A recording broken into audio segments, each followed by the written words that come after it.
back to Homestead Heart. And today's video, you all saw the title, Good Things Come to Those Who Wait. But Mr. H and I were listening to this song that we enjoy listening to, right? Called Just the Two of Us. Yes. And one of the lyrics in that song is good things may come to those who wait, but not to those who wait too late. Yes. Right? Yes. And I know that many of you have been thinking about purchasing land so that you can start building your homestead. And many of you are waiting for good reason. Many of you are waiting because you're trying to get finances together. But then there are some of you that are waiting because you are trying to find that perfect piece of land. That perfect piece of land. Yes. And there is no perfect piece of land. The perfect piece of land is the land that you purchase and make it your own. Yeah. Now, one of the things, or a few of the things that we always suggest when purchasing land, there are some key factors when it comes to purchasing land. Number one is there a water source, right? Yes. And if there's a water source, what kind of water source is it? Is it a well? Is it a pond? You know, and is it accessible? Has it been used? I mean, the condition of it, all of that, right? Is water. And then another key component for us that is probably not really a big deal, because this is not like something you just can't go and do. And that is, does it have a dwelling? If it's not, then you know. And one thing about land is that raw land is less expensive than land with a dwelling. So maybe that doesn't matter to you, right? Yeah. But the key components here are components that are important, but it can vary depending upon what you're looking for. The primary point is don't wait too late. Yeah.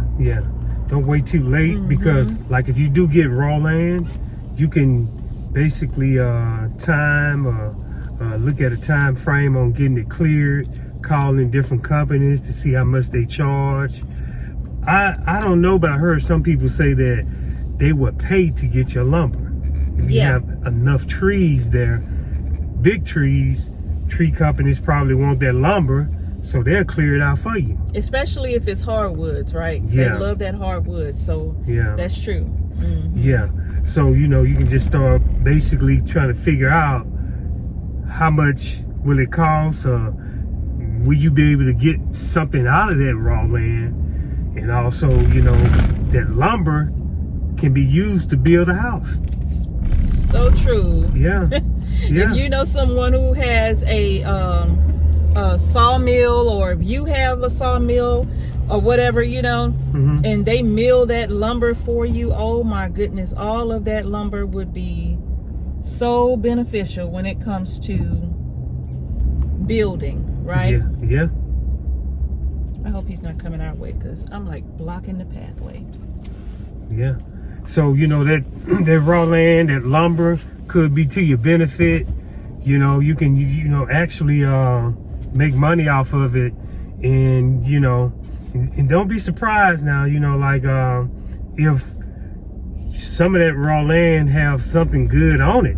That's so true. You know, because you could come with a couple of fruit trees, plum trees.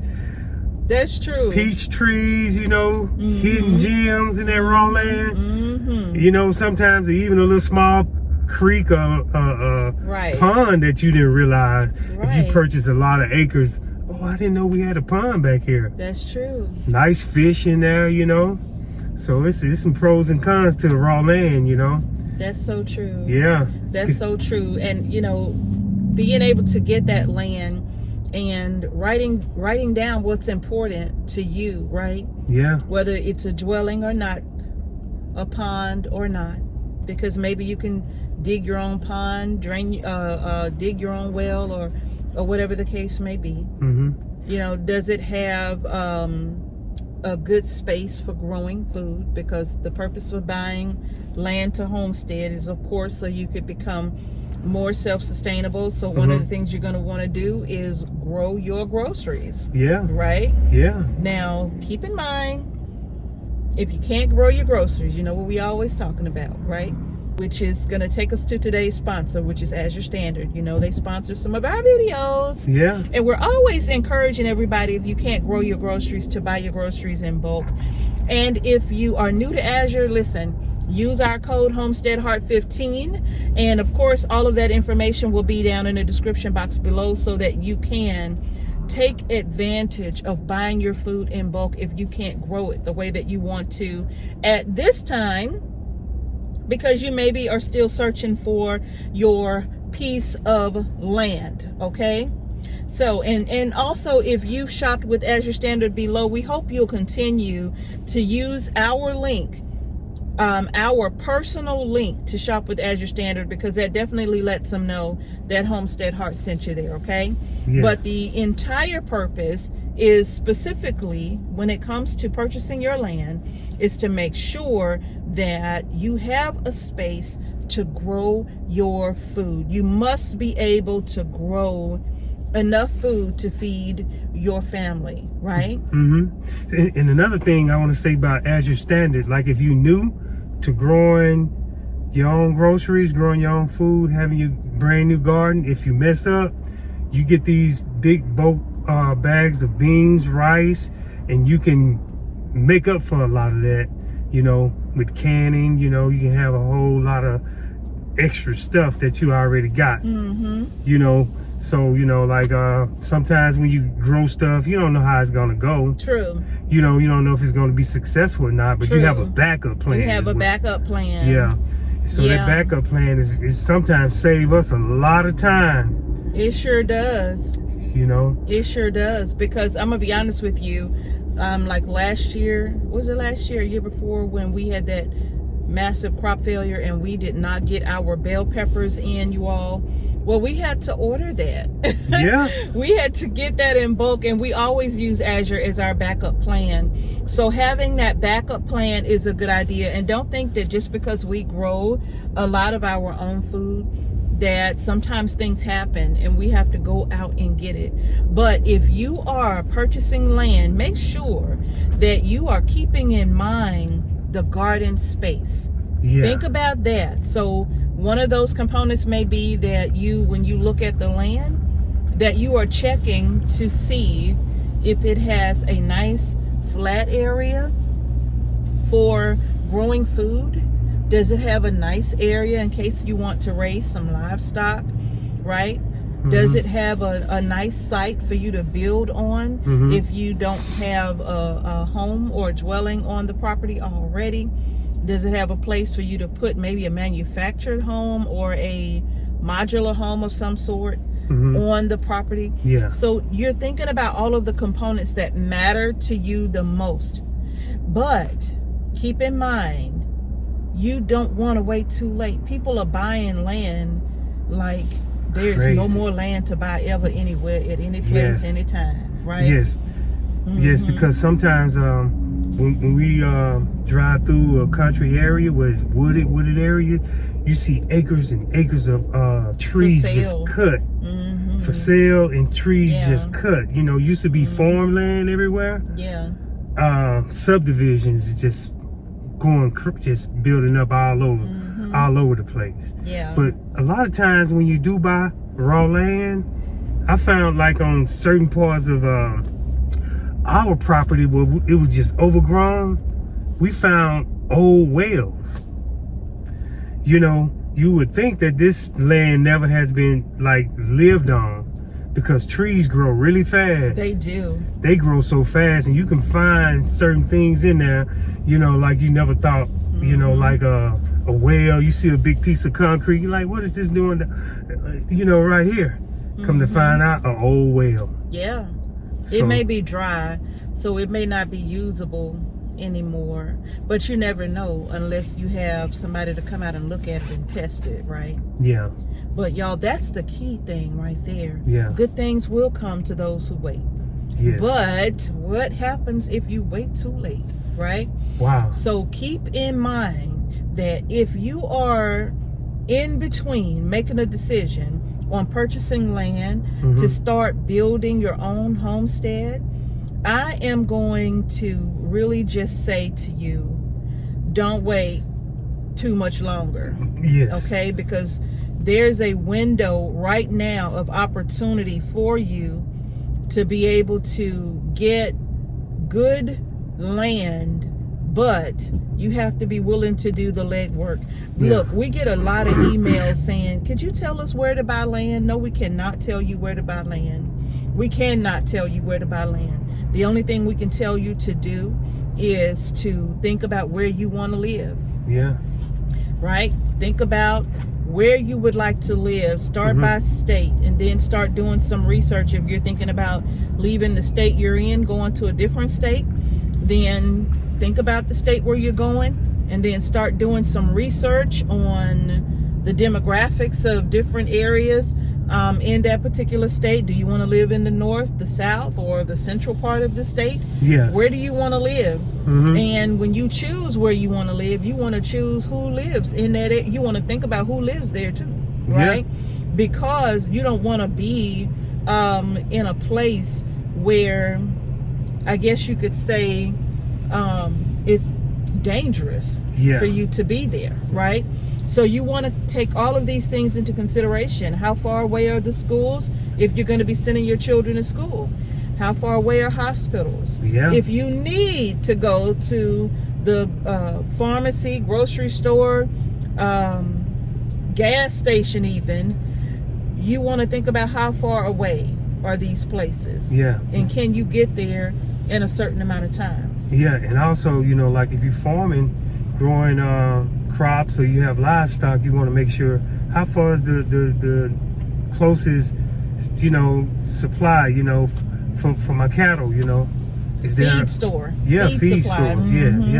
So you know, you take all those things in consideration, and then you map it out, right? And you say, okay, this is exactly where I can deal. I can work from this area. I can deal with this area because it has everything that I need. Check off 9 of the 10 boxes, whatever the case is. Then make your move. Don't wait too late. That's right. You know, because right now I think it's a buyer's market, is what they say.